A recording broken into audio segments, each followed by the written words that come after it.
আবারও আলহামদুলিল্লাহ অন্ততপক্ষে মাননীয় বিরোধী দল জামায়াত ইসলাম ইসলামী ব্যাংকের মালিকানা দাবি করেন নাই।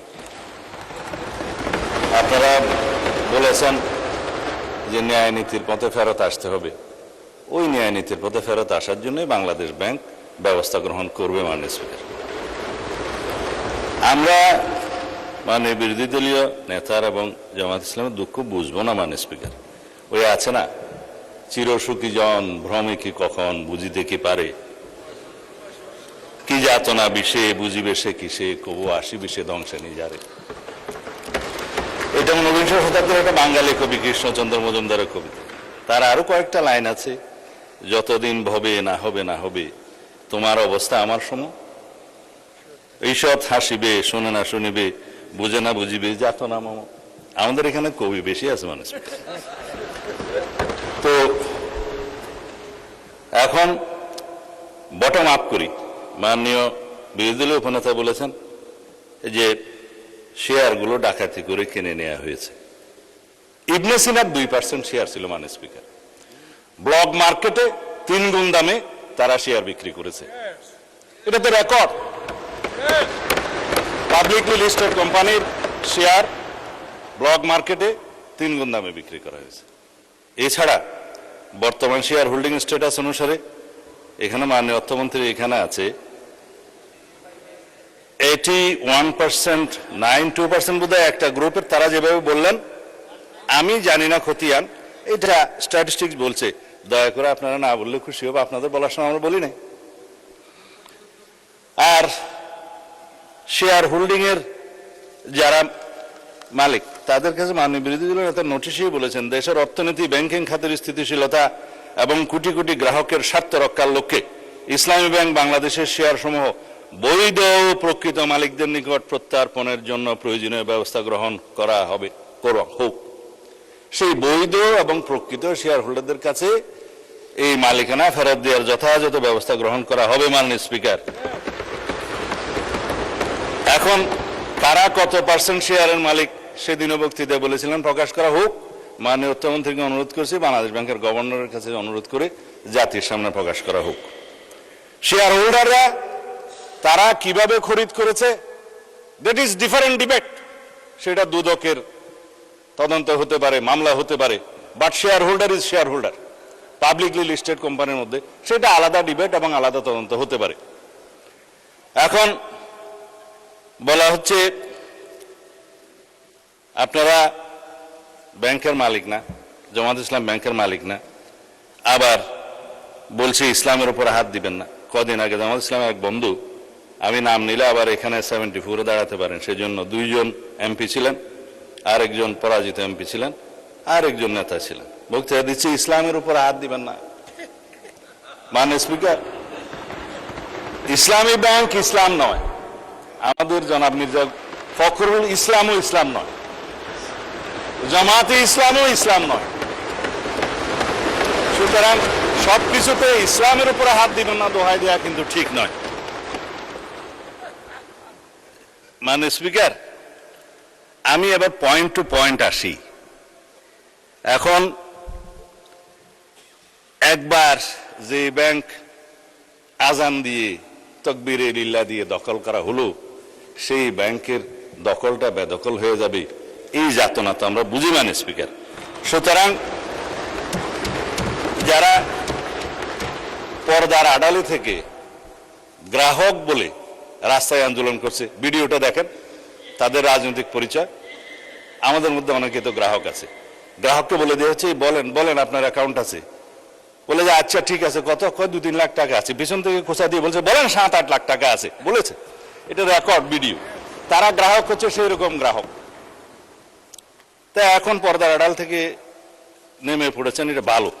বেপর্দা হওয়া, বেনাকাব হওয়া কোনো কোনো ক্ষেত্রে খারাপ, তবে এই ক্ষেত্রে ভালো হয়েছে যে মানুষ জানতে পেরেছে।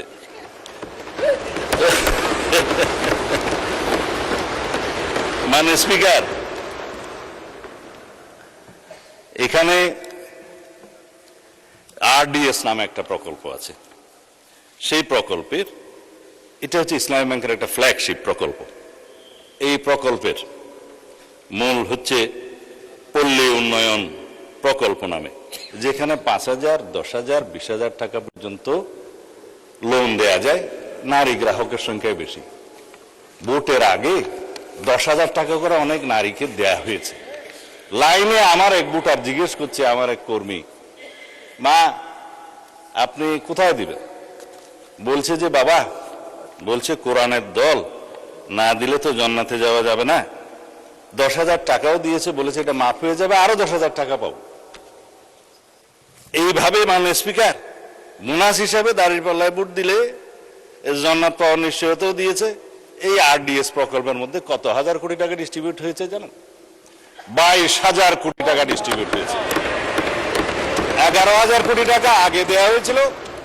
এই 5ই আগস্ট 2024-এর পরে নির্বাচনের এই বৈতরণী পার হওয়ার জন্য আরো 11,000 কোটি টাকা দেওয়া হয়েছে। এর কোনো হদিশ নেই। তবে একজন নারী ভোটারের কথা তো বললাম।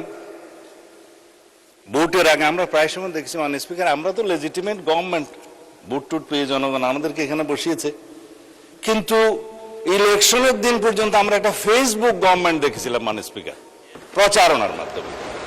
তা আমরা এখনো মনে করছি বিরোধী দলের ভূমিকা পালন করুক। তারা স্ট্রাগল করবে সরকারি দলে আসার জন্য, নির্বাচিত হয়ে মেজরিটি পাওয়ার জন্য। কিন্তু বারে বারে এইভাবে প্রচারণা, পর্দার আড়ালে প্রচারণা, পর্দার ভিতরে প্রচারণা ইত্যাদি চালিয়ে মানুষকে বিভ্রান্ত করে মাননীয় স্পিকার আমরা বোধহয় খুব বেশি এগোতে পারবো না। এখন ইসলামী ব্যাংকের আমি কয়েকটা আইনের কথা পরে বলবো, এখন বলছি না। ইসলামী ব্যাংকের নবনিযুক্ত চেয়ারম্যান দায়িত্ব নিলে এবং এই চেয়ারম্যানকে দায়িত্ব পালন করতে না দিলে কি হবে সেটা আইনে বলা আছে। বাংলাদেশ ব্যাংকের ব্যাংক কোম্পানি আইন অনুসারে সেকশন 45, 46, 47 এবং লাস্টে 57-এ এই কথাগুলো বলা আছে। মাননীয় অর্থমন্ত্রী বলছে যে আইন উনি বলবেন, তা আমার একটু অভ্যাস খারাপ বলে আগে বলে দিচ্ছি। বাংলাদেশ ব্যাংকের নির্দেশ দানের ক্ষমতা, বাংলাদেশ ব্যাংক যদি এই মর্মে সন্তুষ্ট হয় জনস্বার্থে মুদ্রানীতি এবং ব্যাংক নীতির উন্নতির বিধানের জন্য কোন ব্যাংক কোম্পানির আমানতকারীদের স্বার্থে পরিপন্থী এবং ব্যাংক কোম্পানির স্বার্থের পক্ষে ক্ষতিকর কার্যকলাপ প্রতিরোধ করার জন্য যে কোনো রকমের সিদ্ধান্ত বাংলাদেশ ব্যাংক দেওয়ার এখতিয়ার রাখে এবং ব্যাংক কোম্পানিগুলো, সংশ্লিষ্ট ব্যাংক কোম্পানিগুলো উক্ত আইন নির্দেশ পালনে বাধ্য থাকবে। ব্যাংক কোম্পানির পরিচালক সেকশন 46 ইত্যাদির অপসারণ বাংলাদেশ ব্যাংকের ক্ষমতা, চেয়ারম্যান থেকে বোর্ড অফ ডাইরেক্টরস সবার। তারপরে আপনার 49-এ বাংলাদেশ ব্যাংকের অধিকতর ক্ষমতা আছে, 47-এ পরিচালনা পরিষদ বাতিলের ক্ষমতা আছে। বিস্তারিত পড়লে আমার ওই 15 মিনিটে কোলাবে না, সেই জন্য বলবো না। এই পরিষদ বাতিল করা এবং নির্দিষ্ট মেয়াদ পর্যন্ত নির্দেশনা দেয়া, এগুলো সব বাংলাদেশ ব্যাংকের এখতিয়ার। ব্যাংক কোম্পানি আইন, তাইলে আগে আইন পরিবর্তন করেন, বাংলাদেশ ব্যাংক কোম্পানি আইন পরিবর্তন করে তারপর আপনারা এই আলোচনায় আসেন। অন্যথায় রেগুলেটরি অথরিটি হিসাবে বাংলাদেশ ব্যাংক তার নিজস্ব ক্ষমতা বলে দেশের স্বার্থে, ব্যাংককে রক্ষা করার স্বার্থে এই সমস্ত কার্যক্রম তারা চালু করবে। মাননীয় স্পিকার তারা তদন্তের কথা বলছেন, তদন্ত করার জন্যই তো। যদি এখন বলি আপনারা 5ই পরবর্তী এই ব্যাংকের যারা লোন গ্রহণ করেছে, আমি নামই বলি, নাবিল গ্রুপকে 700 কোটি টাকা এলসির এগেনস্টে লোন দেওয়া হয়েছে, পরে এই মালামাল বিক্রি করে ব্যাংকে টাকা ফেরত দেওয়া হয়নি। দুষ্ট লোকেরা বলে সেটা কোনো এক দলের নির্বাচনে তহবিলে গেছে। এবং তারা একটা টিভি চ্যানেল প্রতিষ্ঠা করেছে এবং সেই টিভি চ্যানেলটা কোন পক্ষে খেলছে সেটা আমরা জানি। তার ব্যাংক লায়াবিলিটি হচ্ছে 16,000 কোটি টাকা। তার বিরুদ্ধে তদন্ত কেন হচ্ছে না? সেই জন্য তদন্ত হবে মাননীয় স্পিকার। এখন লান্তাবুর গ্রুপকে হেড অফিসের অ্যাপ্রুভেল ছাড়া নির্বাচনের আগে 40 কোটি টাকা লোন দেওয়া হয়েছে, যার কোনো সদুত্তর নাই। এগুলো তদন্ত হবে মাননীয় স্পিকার। সোশ্যাল কর্পোরেট রেসপন্সিবিলিটি নাম দিয়ে যারা ঢাকা থেকে কক্সবাজার পর্যন্ত বিমানের টিকিট পর্যন্ত ব্যাংকের থেকে করিয়েছে, সেগুলোরও তদন্ত হবে মাননীয় স্পিকার। রেকর্ড আছে, এগুলো পত্রিকায় প্রকাশিত হয়েছে। এই আরডিএস প্রকল্প থেকে, এলসির এগেনস্টে লোন দেয়া থেকে, এই যে গ্রুপের কথা বললাম, নামও তো মনে নেই, লান্তাপুর না কি যেন, লান্তাবুর, এরা, এগুলো তদন্ত হবে। এই তকবির দিয়ে ব্যাংক দখল করার পর যাদেরকে চক্রচ্যুত করা হয়েছে তাদের সংখ্যা হচ্ছে ৯,০০০। অন্যায্যভাবে কোনো আইন কানুন না দেখিয়ে তাদেরকে নিয়ম বহির্ভূতভাবে চাকরিচ্যুত করা হয়েছে। তারা প্রায় সময় ডেমনস্ট্রেশন করে রাস্তায়, আপনারা দেখতে পারেন পত্রিকায়। শুধু তাই না, ৬,০০০ নতুন নিয়োগ দেওয়া হয়েছে, তাদের সবাই একটি রাজনৈতিক মতাবলম্বী লোক, এবং তাদেরকে কনফার্ম করা হয়েছে 50%, আর 50% করার তালে আছে, তদন্ত হলে আর পারবে না। ১৩,০০০ প্রমোশন দেওয়া হয়েছে, যারা যেই ক্যাটাগরি থেকে প্রমোশন পেয়ে যে ক্যাটাগরিতে যাওয়ার কথা না, 2টা 3টা করে প্রমোশন দেওয়া হয়েছে। এই ইউনিয়নগুলো তো হয়েছে মাননীয় স্পিকার, ইসলামের নামেই তো হয়েছে বলে মনে হয়। তো সুতরাং এগুলো তদন্ত হলে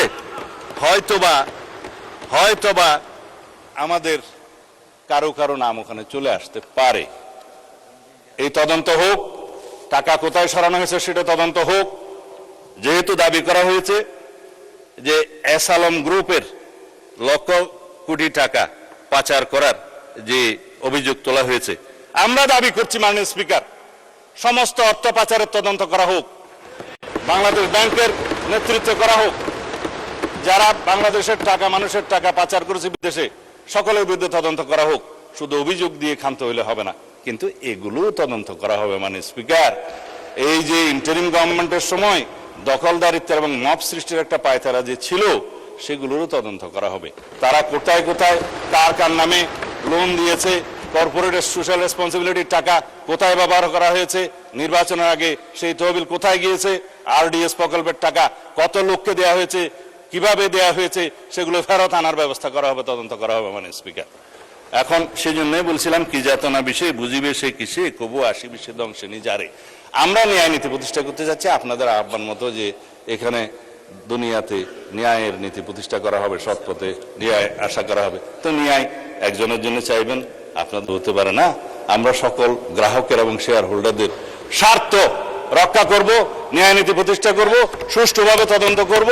মাননীয় স্পিকার, শুধুমাত্র একজন চেয়ারম্যান নিয়োগকে নিয়ে যে অভিযোগ করা হয়েছে, বাংলাদেশ ব্যাংক থেকে তার প্রত্যুত্তরে বলা হয়েছে এই অফিসারের, এই চেয়ারম্যান যাকে নিয়োগ দেওয়া হয়েছে, তার বিরুদ্ধে কোনো অভিযোগ প্রমাণিত হয়নি, কোনো তদন্ত নাই। যদি নতুনভাবে অভিযোগ আসে সেটা তদন্ত হবে। এখনো পর্যন্ত তো সে প্রিজাম্পশন অফ ইনোসেন্স নীতি অনুসারে তার বেনিফিটটা পাবে, যে তার বিরুদ্ধে শুধু অভিযোগ আনা হচ্ছে মৌখিকভাবে বা পত্রিকায়, সেই অভিযোগের তো তদন্ত হয় নাই। সুতরাং প্রিজাম্পশন অফ ইনোসেন্স হিসাবেই সে তার বেনিফিটটা পাবে। যদি অভিযোগ আনে, তদন্ত হবে, তখন সেটা দেখা যাবে। এবং he who seeks equity must come with clean hand, this is one of the maximum of the equity. তারা যেগুলো বলছে, তারা যদি ক্লিন হ্যান্ডে থাকে, তাহলে তারাও তদন্তের ফেস করুক মাননীয় স্পিকার। যাদেরকে আজকে ব্যাংক কর্মচারীদেরকে অফিসে ঢুকতে দেওয়া হচ্ছে না, এবং কলম বিরতির নামে জবরদস্তিমূলক ব্যাংকে যেয়ে বাধা দেওয়া হচ্ছে, আমাদের কাছে তো ভিডিও আছে। আমরা যেহেতু এই স্বরাষ্ট্র মন্ত্রণালয়ের দায়িত্ব পালন করছি, আমাদের কাছে সমস্ত কিছু রাখতে হয়। এই সমস্ত তদন্ত ভিডিও সহ, অডিও সহ সবকিছু আছে। মাননীয় বিরোধী দলীয় নেতা এক জায়গায় বক্তৃতা দিয়ে বলেছেন, তার বুকের উপর দিয়ে যাবে, যদি টিয়ার গ্যাস গুলি করতে হয় আমার উপর দিয়ে যাবে, আমি গ্রাহকের সেবা নিশ্চিত করবো। গ্যারান্টেড মাননীয় বিরোধী দলীয় নেতা, গ্রাহকদের, আমানতকারীদের স্বার্থ নিশ্চিত করার জন্য আমরাও বুক পেতে দেবো, শুধু আপনি কেন। সুতরাং ন্যায় নীতি প্রতিষ্ঠা করা হবে। আজকে ইন্টারেস্টিংলি দেখছি আমাদের এনসিপির বন্ধুরা কেউ নাই। আপনারা জামাল ইসলামকে কি তারা এনসিপি অ্যাভোট করলো কিনা জানি না, কেউ বক্তৃতাও দেয় নাই। আমি চেয়ারগুলো খালি দেখে বলতেছি মাননীয় স্পিকার। তবে এখানে একটা দাবি রাখি, অন্যায্যভাবে যাদেরকে চাকরিচ্যুত করা হয়েছে তাদের সবাইকে চাকরি ফেরত দেওয়ার জন্য একটা তদন্ত পরিচালনা করা হোক।